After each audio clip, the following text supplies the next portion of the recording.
الحمد لله رب العالمين والعاقبة للمتقين والصلاة والسلام على أشرف الأنبياء وإمام المرسلين وعلى آله وأصحابه وأهل بيته أجمعين. أما بعد فأعوذ بالله من الشيطان الرجيم. بسم الله الرحمن الرحيم. كتاب أنزلناه إليك مبارك ليدبروا آياته وليتذكر أولو الألباب. وقال تعالى: إن هذا القرآن يهدي للتي هي أقوم. سبحان ربك رب العزة عما يصفون وسلام على المرسلين والحمد لله رب العالمين. انتہائی قابل عزت، قابل احترام، ذی قدر و ذی وقار علماء کرام، طلباء اعظام اور ترنول اور اس علاقے اور گرد و نواح سے آئے ہوئے میرے معزز مکرم دوستو، السلام علیکم ورحمۃ اللہ. آج کے اس پروگرام کے لیے انتہائی محترم بھائی احمد صاحب نے میرے گھر میں آ کر مجھ سے وقت لیا تھا، اور آج الحمدللہ خوشی ہوئی. مجھ سے قبل فاضل نوجوان حضرت مولانا مفتی انعام الرحمن فاروقی صاحب حفظہ اللہ تعالی ورعاہ خوبصورت انداز میں آپ کے سامنے گفتگو فرما رہے تھے، اور میرے بعد انہی کے والد گرامی شیخ الحدیث و تفسیر حضرت مولانا علامہ حبیب الرحمن فاروقی صاحب حفظہ اللہ تعالی ورعاہ و اطال اللہ عمرہ وہ خطاب فرمائیں گے. میں باپ بیٹے کے درمیان میں حائل ہو گیا ہوں، تھوڑی سی دیر کے لیے آپ لوگوں کو مصروف رکھوں گا، آپ کی حد درجہ توجہ کا طلبگار رہوں گا. اشتہار پہ نظر پڑی پیغام قرآن. دوستو، سب سے پہلی بات کہ قرآن خود پیغام ہے. قرآن رب کا پیغام ہے، اور یہ جو رب کا پیغام ہے اس میں ہم سب کا پیغام ہے رب کی طرف سے. اور قرآن کیسے پیغام ہے اس پہ گفتگو کروں گا. قرآن کیا پیغام دیتا ہے؟ پہلے میں نے آپ کے سامنے ایک آیت تلاوت کی ہے سورہ صاد کی، میں اس پہ مختصر سی گفتگو کرتا ہوں. آپ دل و دماغ حاضر رکھیے. مالک کائنات اپنی اس کتاب کا تعارف بھی کرواتے ہیں، اور اس کی جامعیت بھی بتلاتے ہیں، اور اس کے نزول کا مقصد اور اس کی حکمت بھی بیان کرتے ہیں. فرمایا: کتاب انزلناہ الیک مبارک، کتاب انزلناہ الیک مبارک شان والی عظمت والی کتاب ہے، عظمتوں والی کتاب ہے۔ کیوں عظمتوں والی نہ ہو؟ انزلناہ، اللہ فرماتے ہیں ہم نے نازل کی ہے، ہم نے اسے اتارا ہے، الیکا، میرا پیغمبر آپ کی طرف۔ یا اللہ اس کے اندر کیا ہے؟ فرمایا ایک چیز نہیں ہے، مبارکن، یہ خیر سے بری ہوئی ہے۔ کیسی کتاب ہے؟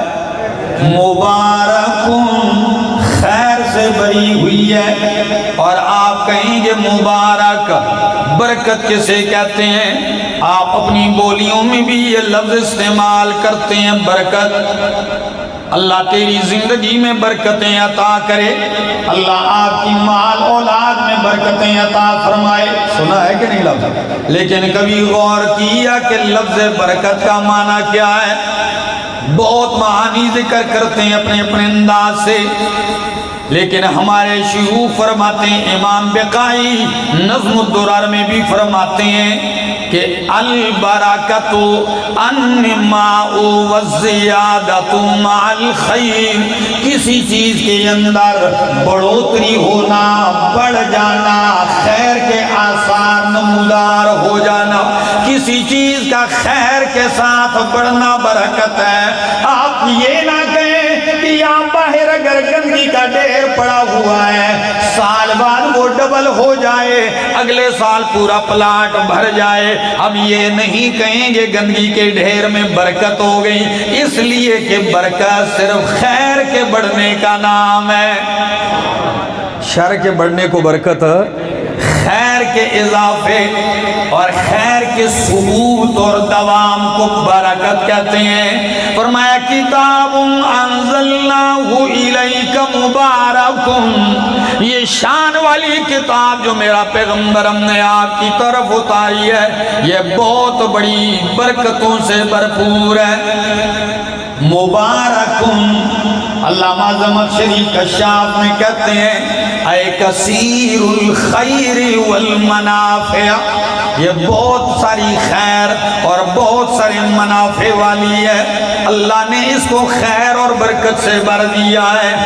اور مبارکن، اس کا ایک معنی علامہ واحدی بھی ذکر کرتے ہیں، عجیب معنی ہے، وہ کہتے ہیں کہ برکت کے اندر اصل معنی دوام اور ثبوت بھی ہوتا ہے، تو معنی مبارکن، یہ ایسی کتاب ہے کوئی چیز سے باطل نہیں قرار دے سکتی، کوئی چیز سے زائل نہیں کر سکتی، کوئی چیز سے منسوخ نہیں کر سکتی، یہ اٹل ہے اور ثابت الامر ہے۔ کتاب انزلناہ الیک مبارک، بہت بڑی خیر والی ہے۔ اگر آپ اس کا خیر دیکھنا چاہتے ہیں تو قرآن مقدس بڑے عجیب انداز میں میرے سامنے اللہ کا قرآن ہے، اور سورت کا نام سورۃ النحل ہے۔ سورہ نحل میں مالک کائنات نے بڑا عجیب انداز اپنایا ہے۔ فرمایا دو قسم کے لوگ ہیں، منافق، کافر۔ ان کے سامنے جب قرآن بیان کیا جاتا ہے اور ان سے پوچھا جاتا ہے ماذا انزل ربکم، تمہارے رب نے کیا اتارا ہے، تو وہ کہتے ہیں قالوا اساطیر الاولین، یہ پہلے لوگوں کی قصے کہانیاں ہیں۔ عجیب لفظ ہے، منافق سے قرآن سناؤ منافق کو، پھر کہو تمہارے رب نے کیا اتارا ہے، وہ کہتے ہیں اساطیر الاولین، یہ پہلے لوگوں کی قصے کہانیاں ہیں۔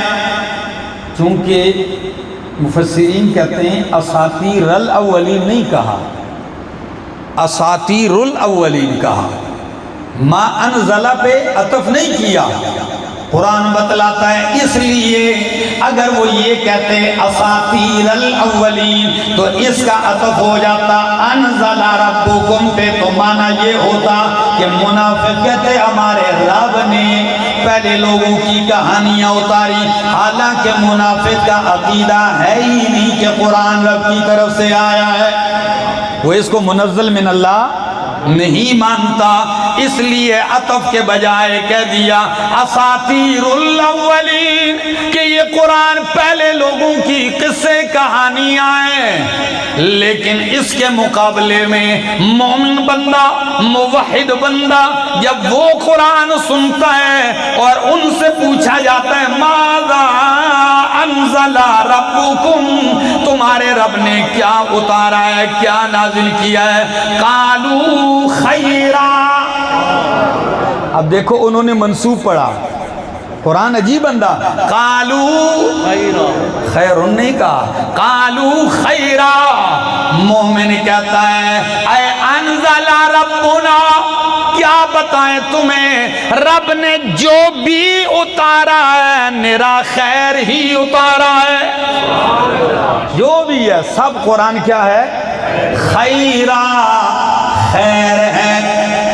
ترنول والو ایک جملہ میں کہنا چاہتا ہوں، ادھر کہا خیرا، رب نے خیر اتارا ہے، اللہ فرماتے ہیں چھڑا خیر نہیں۔ ہاں آپ کہتے ہو خیرہ صرف خیر، خیر نہیں ہے، یہ میرے سامنے رب کا قرآن ہے اور سورت کا نام سورت البقرہ ہے۔ اللہ کا قرآن کیا کہتا ہے، ترنول والو سنیے، قرآن کہتا ہے یؤتی الحکمت من یشاء ومن یؤت الحکمت فقد اوتی خیرا کثیرا۔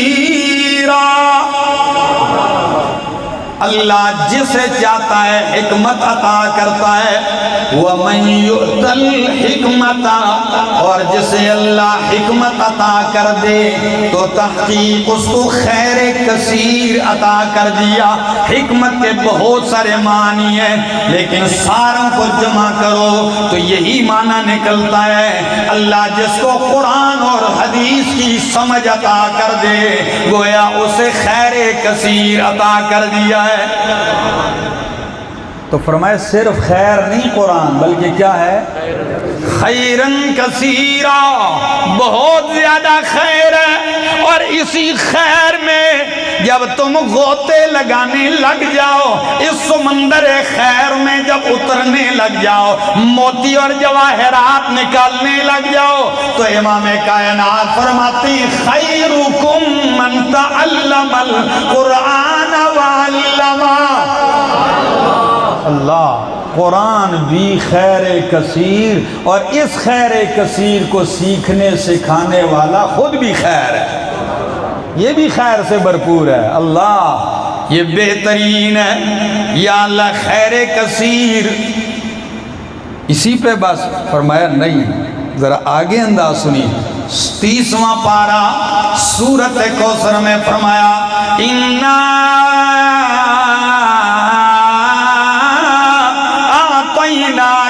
کوثر، میرا پیغمبر میں نے آپ کو کوثر عطا کر دیا۔ کیا لفظ ہے، کوثر، بروزن فوعل، اور فوعل کوثر میں مبالغہ کثیر سے بھی زیادہ ہے۔ امام راضی فرماتے ہیں کثیر اس کو کہتے ہیں جس کی حد کہیں نہ کہیں معلوم ہو، اور کوثر اس خیر کو کہتے ہیں، اتنی کثرت کو کہتے ہیں جس کی کوئی حد معلوم نہ ہو، اتنا خیر ہے۔ فرمایا مبارکن، برکتوں والی کتاب میں نے اتاری ہے۔ فرمایا یا اللہ کس لیے اتاری ہے، انزلناہ الیک مبارکن، فرمایا اس لیے اتاری ہے لیدبروا آیاتہ، تاکہ لوگ اس کی آیتوں میں تدبر کریں۔ کیا کریں، ہاں تدبر کریں۔ اللہ کمال کے لوگ ہیں عرب، صرف پورے تدبر کے لفظ پہ پوری کتاب لکھ دی ہے۔ فرمایا تدبر کیسے ہوگا، اس کے معنی میں غور کرو، معنی سمجھو، پھر یہ غور کرو اس معنی سے میرے مالک کی مراد کیا ہے، اللہ چاہتا کیا ہے۔ یہ قرآن میں تدبر ہے۔ فرمایا لیدبروا آیاتہ، ایک بار مرتبہ نہیں، بار بار غور کرو، بار بار اپنی تمام صلاحیت اس کے معنی اور مفہوم اور مراد کے سمجھنے پہ لگاؤ۔ یا اللہ تدبر کریں، کس لیے کریں؟ کوئی مقصد ہو، تدبر کریں، چلو غور کر رہے ہیں، کس لیے؟ فرمایا وَلِيَتَذَكَّرَ أُولُو الْأَلْبَابِ، تاکہ خالص عقل والے اس سے نصیحت حاصل کریں۔ تدبر کر کے اس سے کیا حاصل کریں؟ نصیحت حاصل کریں۔ تو قرآن میری نصیحت بن کے آئے، لِيَتَذَكَّرَ أُولُو الْأَلْبَابِ، او ترنول والو، الباب کہا ہے، حالانکہ عقل کا لفظ استعمال ہوتا ہے، لِقَوْمٍ يَعْقِلُونَ أَفَلَا تَعْقِلُونَ، لیکن یہاں لفظ کیا استعمال کیا؟ الباب۔ امام راغب رحمہ اللہ مفردات القرآن میں عجیب بات ذکر کرتے ہیں، وہ فرماتے ہیں عقل، ساری عقلوں کو عقل ہی کہتے ہیں، ہر عقل کو عقل کہتے ہیں، لیکن الباب لوگ سے، لوگ کی جمع ہے، اور لوگ کہتے ہیں کسی چیز کی، خالص چیز کو، نچوڑ کو، مغز کو، اس لیے وہ فرماتے ہیں لِيَتَذَكَّرَ أُولُو الْأَلْبَابِ، قرآن سے نصیحت وہ حاصل کریں گے جن کی عقل میں گند نہ ہو، عقل کی مت نہ ماری گئی ہو، خالص ہو۔ کئی لوگ آج بھی ہیں لیکن ان کے عقل خالص نہیں ہے، وہ قرآن سن کے بھی گمراہ ہوتے ہیں۔ آپ بے شک سناتے جائیں، نصیحت حاصل کرے گا خالص عقل والا، جس کی عقل میں گند نہ ڈال دیا گیا ہو۔ لِيَتَذَكَّرَ أُولُو الْأَلْبَابِ۔ اب آئیے کہ قرآن پیغام ہے، مبارک ہے، برکتوں والی کتاب ہے، یہ میرے سامنے رب کا قرآن ہے۔ میں بہت تھوڑا سا وقت لوں گا، زیادہ نہیں۔ قرآن مبارک کتاب ہے اور قرآن میرے رب کا پیغام ہے۔ یہ کہاں لکھا ہے؟ یہ میرے سامنے اللہ کا قرآن ہے، 13واں پارہ ہے، اور سورت کا نام سورت ابراہیم ہے۔ سورت ابراہیم بالکل آخر ہے، فرمایا ھذا بلاغ للناس، ھذا بلاغ للناس۔ آپ کو اگر علامہ عبد الماجد دریابادی کا ترجمہ دیکھیں تو وہ کہتے ہیں ھذا بلاغ للناس، یہ پیام ہے، یہ پیغام ہے، للناس، ساری انسانیت کے لیے، ھذا بلاغ للناس۔ اور لفظ بلاغ میں معنی ہے اے لیبلغ، آیا اس لیے لیبلغ، تاکہ اس کو پہنچایا جائے۔ ھذا بلاغ للناس، جب یہ بلاغ ہے، اس قابل ہے کہ اس کو پہنچایا جائے، تو فوراً کہا سورۃ مائدہ کے آخر میں، فرمایا یا ایھا الرسول بلغ ما انزل الیک، اللہ بلغ، پہنچا۔ اور امر ہے صرف وجوب کے لیے نہیں، الامر لابقاء الفعل، علامہ نصفی فرماتے ہیں لا لایجاب الفعل، لابقاء الفعل، اے بلغ ما دمت حیا، جب تک آپ زندہ ہیں آپ کیا سنائیں، کیا پہنچائیں؟ قرآن پہنچائیں۔ فرمایا ھذا بلاغ للناس، یہ پیغام ہے۔ یا اللہ اس پیغام کا نچوڑ کیا ہے؟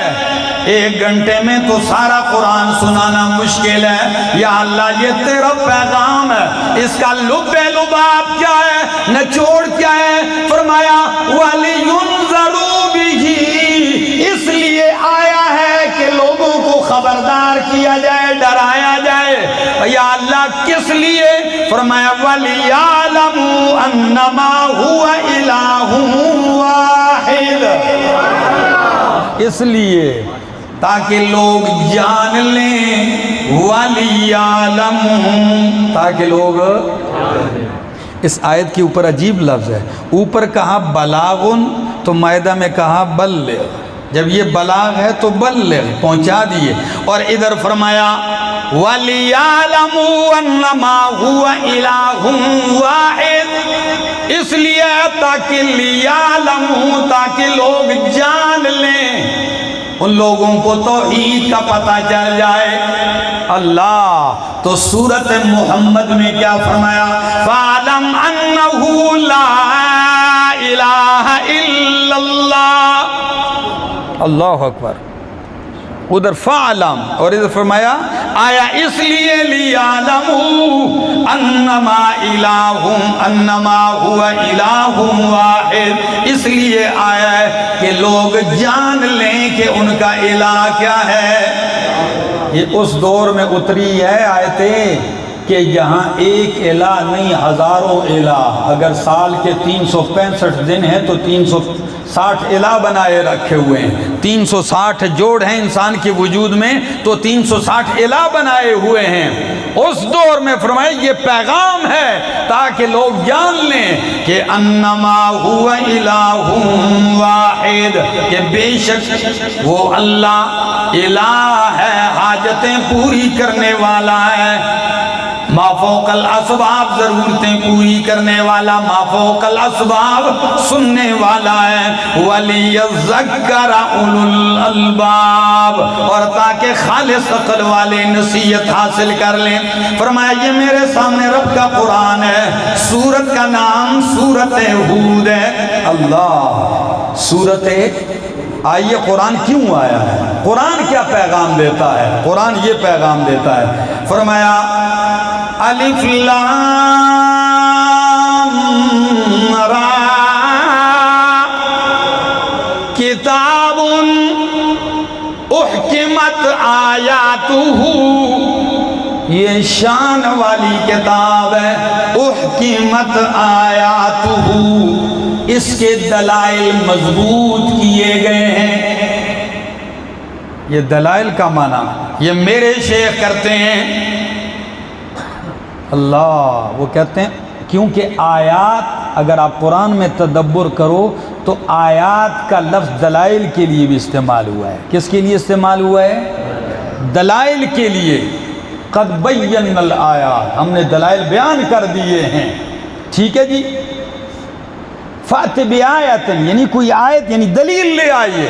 فرمایا احکمت آیاتہ، او ترنول والو کیوں کہانیوں کی طرف، کیوں خرافات اور حکایتوں کی طرف جاتے ہو؟ فرمایا ایسی کتاب اتاری ہے احکمت آیاتہ، اس کے دلائل مضبوط کر دیے گئے. صدیاں گزر چکی ہیں، آج تک کوئی مائی کا لال پیدا نہیں ہوا جو اس کی ایک دلیل کو توڑ کے دکھائے، چیلنج کر کے دکھائے. احکمت آیات، اس کے دلائل مضبوط ہیں.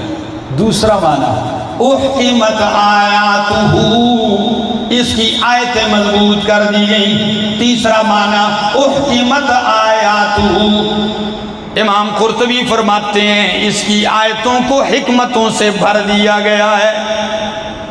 اس کی آیتوں کو حکمتوں سے بھر دیا گیا. ہر آیت میں حکمت در حکمت ہے. اچھا پھر کیا کیا گیا؟ فرمایا ثم فصلت، پھر اس کی آیتوں کی تفصیل کی گئی ہے. کاش وقت ہوتا تو میں بتاتا کہ قرآن اللہ اپنی آیات کی خود تفصیل کیسے کرتا ہے. فرمایا فصلت، پھر اس کی آیتوں کی تفصیل کی گئی. کس کی طرف سے؟ من لدن حکیم خبیر، اس حکیم اور خبیر ذات کی طرف سے. آیت کو ختم کس لفظ پہ کیا؟ حکیم خبیر پہ. میرے دوستو قرآن پڑھو گے نا، اکثر آیات، بہت ساری آیات اللہ کے کسی نہ کسی صفاتی نام پہ ختم ہوتی. یا علی کل شیء قدیر، کبھی عزیز حکیم، کبھی غفور الرحیم، مختلف. ادھر آیت ختم کی ہے حکیم خبیر پر. یہ کیف متفقہ نہیں ہے کہ اللہ کی صفات میں سے بس کوئی آیت صفت لگا دو آخر جملہ ختم کر دو، نہیں. اس حکمت کا ما سبقہ عبارت کے ساتھ گہرا ربط ہوتا ہے. ربط کیا ہے؟ پیچھے فرمایا اس کی آیتوں کو حکمتوں سے بھر دیا گیا، اس کی آیتوں کی تفصیل کی گئی، آیت ختم کر دی، فرمایا من لدن حکیم خبیر، اس لیے جس ذات نے حکمتوں سے بھرا ہے وہ حکیم ہے، اور جس ذات نے اس کی تفصیل کی ہے وہ خبیر ہے۔ من لدن حکیم خبیر، یا اللہ وہ تفصیل کیا ہے، اس کا نچوڑ، فرمایا وہ نچوڑ یہ ہے اللہ تعبدوا الا اللہ، وہ تفصیل یہ اللہ تعبدوا الا اللہ، کہ اللہ کے سوا کسی کی بندگی نہ کرو۔ بندگی کے لائق کون ہے؟ بولو کون ہے؟ اللہ تعبدوا الا اللہ۔ اور اسی صورت کی آیت نمبر 13، کاش وقت ہوتا، چونکہ میرا مزاج ہے جب آپ کے بعد کسی شخصیت نے آنا ہو تو میں ان کا لحاظ رکھتا ہوں، اور ایک روب پریشر ہوتا ہے آدمی پر کہ میرے بعد دوسرے کا وقت ہوتا ہے، تو میں انہی باتوں پر اتفاق کرتا ہوں۔ اللہ سے دعا گو ہوں اللہ ہم سب کا آنا بیٹھنا قبول و منظور فرمائے۔ آخر دعوانا ان الحمدللہ رب العالمین۔